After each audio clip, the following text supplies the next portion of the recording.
নমস্কাৰ আপোনালোক সকলোকে পুনৰবাৰ স্বাগতম জনাই মজিদ বন্ধুসকল পলকতে সামকাজি সন্ধিয়াৰ 7টা গুৰুত্বপূৰ্ণ খবৰ। প্ৰথমটো খবৰ, আন্তঃৰাষ্ট্ৰীয় বজাৰত হুৰাহুৰে কমিছে ভাৰতীয় টকাৰ মূল্য। এটা দিনৰ ভিতৰতে 58 পইচা পতন হৈছে ভাৰতীয় টকাৰ মূল্যত। ইতিহাস ৰচনা কৰি আমেৰিকাৰ $1 বিপৰীতে ভাৰতীয় টকাৰ মূল্য হৈছে গৈ 86 টকা 62 পইচা। ইমানৰ পিছতে মৌন দেশৰ প্ৰধানমন্ত্ৰী বিত্তমন্ত্ৰী। আমেৰিকান $1 তুলনাত 86 টকা 62 পইচালৈ অৱনমিত ভাৰতীয় টকাৰ মূল্য। ভাৰতীয় টকাৰ ক্ষেত্ৰত একেদিনাই 58 পইচাৰ পতন। 6 ফেব্ৰুৱাৰী 2023 পাছত এয়া একেদিনাই হোৱা সৰ্বাধিক পতন।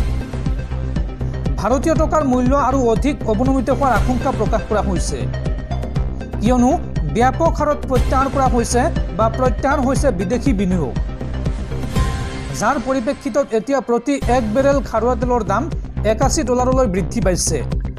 ইমানৰ পিছতো মৌন দেশৰ প্ৰধানমন্ত্ৰী আৰু বিত্তমন্ত্ৰী। পৰৱৰ্তী খবৰ, 2025ত কি হৈছে প্ৰকৃতিৰ? ধ্বংস হ'ব নেকি পৃথিৱী? ইটোৰ পিছত সিটোকৈ প্ৰাকৃতিক দুৰ্যোগে জোকাৰিছে বিশ্ব। তিব্বত আৰু নেপালৰ পিছত এইবাৰ নিশা ভয়ংকৰ ভূমিকম্পই কঁপালে জাপান। আৰু 6.9 প্ৰাবল্যৰ ভূমিকম্পৰ পিছতে ছুনামিৰ সতৰ্কতা জাৰি জাপানত। ৰুষ্ট প্ৰকৃতি, ইটোৰ পিছত সিটো প্ৰাকৃতিক দুৰ্যোগে জোকাৰিছে বিশ্ব। তিব্বত আৰু নেপালৰ পিছত নিশা ভয়ংকৰ ভূমিকম্পই কঁপালে জাপান।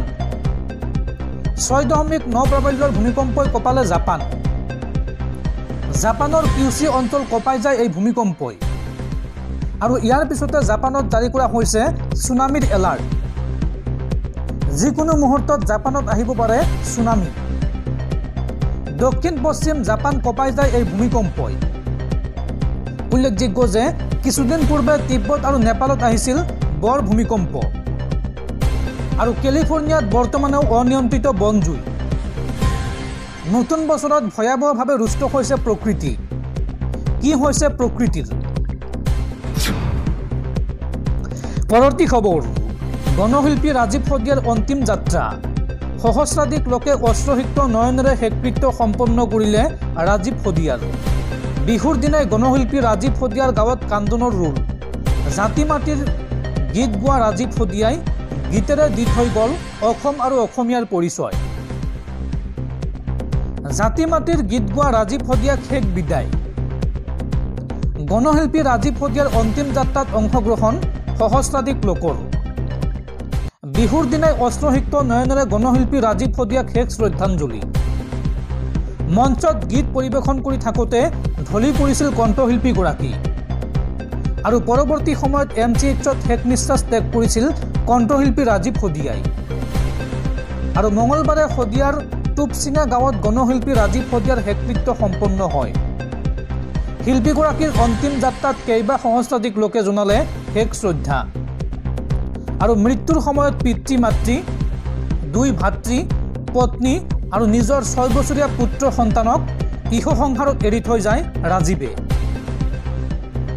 দৰ্শকসকল, আৰু বহুতো গুৰুত্বপূৰ্ণ খবৰ আছে।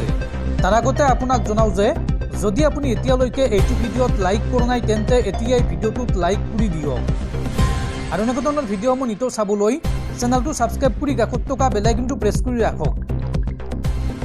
পৰৱৰ্তী খবৰ, এতিয়াৰ পৰা ভাৰতীয় ক্ৰিকেটাৰসকলে খেলৰ বাবে কৰা ভ্ৰমণত পত্নী আৰু পৰিয়ালৰ সৈতে কৰিব নোৱাৰিব যাত্ৰা।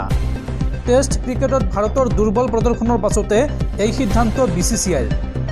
মুম্বাইত BCCIৰ পৰ্যালোচনা বৈঠকৰ পিছতে লোৱা হয় এই সিদ্ধান্ত। পৰৱৰ্তী খবৰ, ৰাজ্যত পুনৰ ভয়ংকৰ পথ দুৰ্ঘটনা।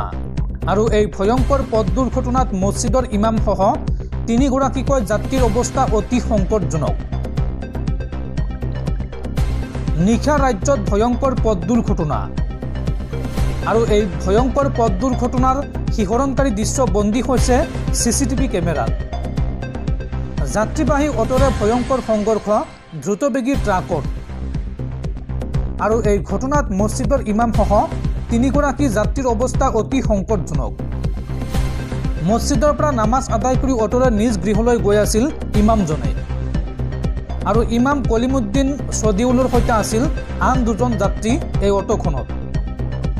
আহত আন দুজন যাত্ৰীৰ নাম হৈছে ক্ৰমে ৰাজেশ নাথ আৰু অলোক ৰয়। তিনিওজনকে বৰ্তমান সংকটজনক অৱস্থাত শিলচৰ চিকিৎসা মহাবিদ্যালয় হাস্পাতালত ভৰ্তি কৰোৱা হৈছে। আৰু এই দুৰ্ঘটনাৰ পিছতে পলায়ন কৰিছে ট্ৰাক চালকজনে।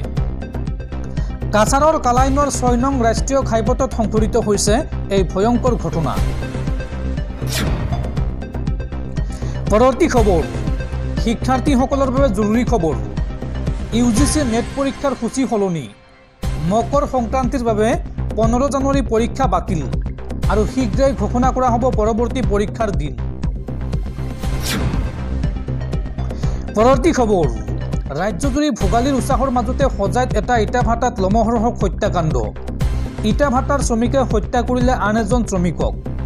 মৃত শ্ৰমিকজন উত্তৰ প্ৰদেশৰ খলিব বুলি চিনাক্ত কৰা হৈছে আৰু এই হত্যাত অভিযুক্ত শ্ৰমিকজনৰ নাম উয়েৰিছ। সুৰামুক্ত অৱস্থাত থকাৰ অভিযুক্ত উয়েৰিছৰ বিৰুদ্ধে প্ৰথমে বাদ বিবাদ আৰু তাৰ পাছত চুৰিৰে আক্ৰমণ খলিফক আৰু অভিযুক্ত শ্ৰমিকজনক ইতিমধ্যে আটক কৰিছে সজাই আৰক্ষীয়ে। পৰৱৰ্তী খবৰ, বিহুৰ দিনাই পুনৰ সংঘটিত হৈছে দেশ জোকাৰি যোৱা ভয়ংকৰ ৰেল দুৰ্ঘটনা। পুৱাই হাজাৰ হাজাৰ যাত্ৰী কঢ়িয়াই নিয়া ৰেল দুৰ্ঘটনাত পতিত হৈছে আৰু লাইনচ্যুত হৈছে যাত্ৰীবাহী ৰেলখনৰ 5টাকৈ ডবা। পুৱাই দেশ জোকাৰি যোৱা ভয়ংকৰ ৰেল দুৰ্ঘটনা সংঘটিত হৈছে আৰু কোনোমতে প্ৰাণ ৰক্ষা পৰিছে হাজাৰ হাজাৰ ৰেল যাত্ৰীৰ। লাইনচ্যুত হ'ল যাত্ৰীবাহী ৰেলৰ 5টাকৈ ডবা। বিল্লুপুৰম আৰু পদুচেৰী ৰেল দুৰ্ঘটনাত পতিত হৈছে। তামিলনাডুত সংঘটিত হৈছে এই ভয়ংকৰ ৰেল দুৰ্ঘটনা। এই দুৰ্ঘটনাৰ প্ৰচণ্ড শব্দত কঁপি উঠিছে বৃহত্তৰ অঞ্চল আৰু ইতিমধ্যে ঘটনাস্থলীত উপস্থিত হৈছে ৰেলৱেৰ শীৰ্ষ বিষয়া আৰু উদ্ধাৰকাৰী দল। পৰৱৰ্তী খবৰ, নৰেন্দ্ৰ মোদীৰ নেতৃত্বত বিগত 10 বছৰত দেশত বহুত উন্নয়ন হৈছে আৰু মই নিশ্চিত যে যি ধৰণে দেশ আগবাঢ়ি গৈ আছে অতি কম দিনৰ ভিতৰত বিশ্বৰ মজবুত আৰু বিকশিত দেশ হিচাপে পৰিগণিত হ'ব ভাৰতবৰ্ষ। এই মন্তব্য অসমৰ প্ৰাক্তন মুখ্যমন্ত্ৰী তথা বৰ্তমানৰ কেন্দ্ৰীয় মন্ত্ৰী সৰ্বানন্দ সোণোৱালৰ। পৰৱৰ্তী খবৰ, ৰাজ্য কঁপাই যোৱা উমৰাংচৰ অবৈধ কয়লা খনিৰ ভয়ংকৰ ঘটনাক লৈ ডাঙৰ আপডেট। শ্ৰমিকক মৰণ ফান্দত পেলাই পলাল কণিকা সজাই। দেশ এৰি বিদেশ পালগৈ দেৱলালৰ পত্নী কণিকা সজাই। অবৈধ কয়লা খনিৰ বহু শ্ৰমিকৰ মৃত্যুৰ কাৰক হৈ পৰা বুলি চৰ্চা চলি থকাৰ সময়তে ডিমা হাছাওৰ পৰা পলায়ন কৰিছে অভিযুক্ত কণিকা সজাইয়ে। ডিমা হাছাও স্বায়ত্তশাসিত পৰিষদৰ মুখ্য কাৰ্যবাহী সদস্য দেৱলাল গাওলোছাৰ পত্নী কণিকা সজাইয়ে গ্ৰেপ্তাৰ হোৱাৰ ভয়ত পলায়ন কৰা বুলি চৰ্চা চলিছে। এক নিৰ্ভৰযোগ্য সূত্ৰৰ উদ্ধতিৰে দৈনিক বাতৰি কাকত আমাৰ অসমে প্ৰকাশ কৰিছে যে দেৱলালৰ পত্নী কণিকাই ডিমা হাছাও জিলা বা অসমেই নহয় দেশ এৰি বিদেশলৈ পলায়ন কৰিছে। গ্ৰেপ্তাৰ হোৱাৰ আগতীয়া উমান পাই কণিকাই দেশ এৰি পলায়ন কৰা বুলি চৰ্চা চলিছে। উল্লেখযোগ্য যে 10জনৰো অধিক শ্ৰমিক আবদ্ধ হৈ মৃত্যুৰ মুখত পৰা কয়লা কোৱাৰীটোৰ অনুজ্ঞাপত্ৰ মুখ্য কাৰ্যবাহী সদস্য দেৱলাল গাওলোছাৰ পত্নী কণিকা সজাইৰ নামত আছে আৰু ইতিমধ্যে হিমন্ত বিশ্ব শৰ্মাৰ চৰকাৰে দেৱলাল গাওলোছাৰ পত্নীক সুৰক্ষা দিবলৈ চেষ্টা কৰাৰো অভিযোগ উত্থাপিত হৈছে। কণিকা গাওলোছাক সুৰক্ষা দিয়াৰ স্বাৰ্থতে 2জন মহৰীক গ্ৰেপ্তাৰ কৰা হৈছে বুলিও চৰ্চা চলিছে। অৰ্থাৎ পুথি খলিহনাক ধৰি ৰৌ বৰালীক বাচি যাবলৈ ব্যৱস্থা কৰি দিয়াৰো গুৰুতৰ অভিযোগ উত্থাপন হৈছে। আৰু এনে এক সময়তে গ্ৰেপ্তাৰৰ ভয়ত কণিকা গাওলোছাই পলায়ন কৰাৰ খবৰ প্ৰকাশ পাইছে আমাৰ অসম কাকতত। কাকতখনত কোৱা হৈছে যে সংবাদ মাধ্যমৰ অহৰহ বাতৰি পৰিৱেশনৰ ফলত গ্ৰেপ্তাৰ হোৱাৰ ভয়ত কেৱল জিলা অথবা অসমেই নহয় দেশ এৰি বহিৰ্দেশলৈ গোপনে গুচি গৈছে দেৱলালৰ পত্নী কণিকা সজাই।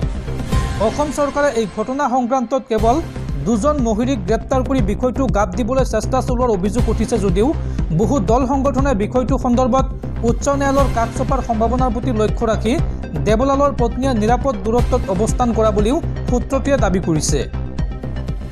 ইফালে অভিশপ্ত খনিটোত শ্ৰমিক আবদ্ধ হোৱা ঘটনাই 8 দিন স্পৰ্শ কৰিলে।